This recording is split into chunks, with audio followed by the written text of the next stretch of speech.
wherever, it's not small enough to find the clearing. So it's going to land through trees and anything else. You determine you don't have enough battery capacity, you're going to put it on emergency landing. That's it, back off. Now you're going to go, instead of 160, you're going to go 180. When he gets through with this scenario, we'll get the group out here and make the picture.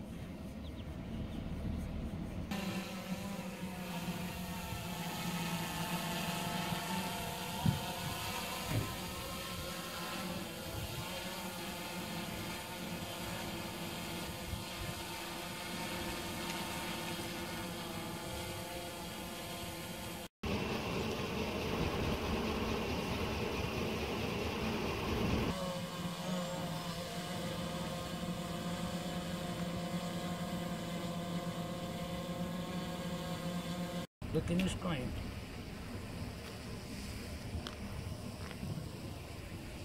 On my car, though. Oh.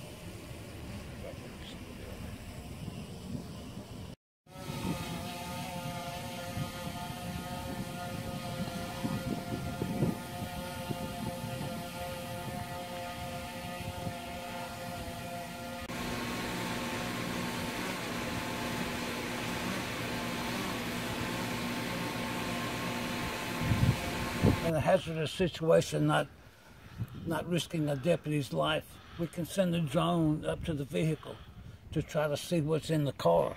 And as you can see, there's a weapon on the seat, there's a weapon in his hand, and you can also fly around and you can take a picture of his face and identify him.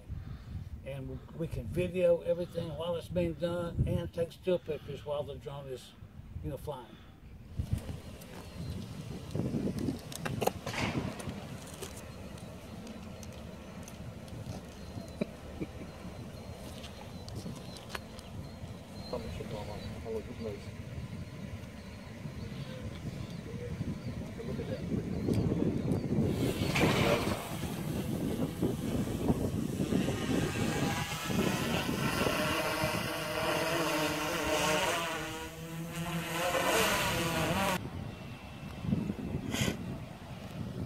Once you start seeing numbers on the screen, stop.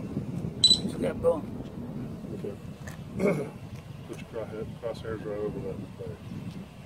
What you think is a bag. 50 feet altitude.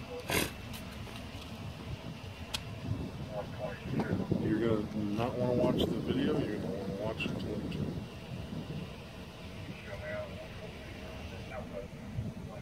In the center of the attack range. Right now what we're simulating is an operation that we're trying to identify abnormalities in a certain area. We're trying to find evidence that a suspect may have left behind. Right now he's flying over a suspicious object in an opening. He's going to try to descend to where he can get a positive ID of the item. Once he's able to get a positive ID of the item, that has satisfied that particular part of the mission. And then we'll move on. This is a live scenario training of a situation where we're trying to recover evidence to help our investigators on a particular case of flying.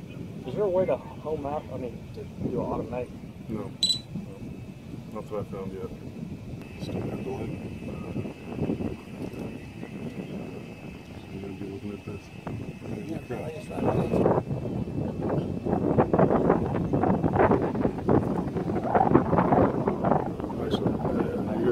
got some more questions.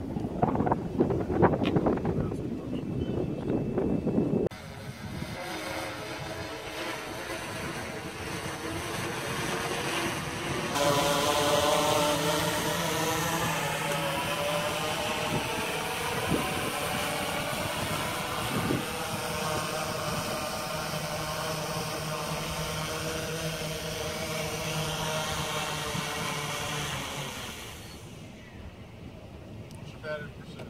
49%.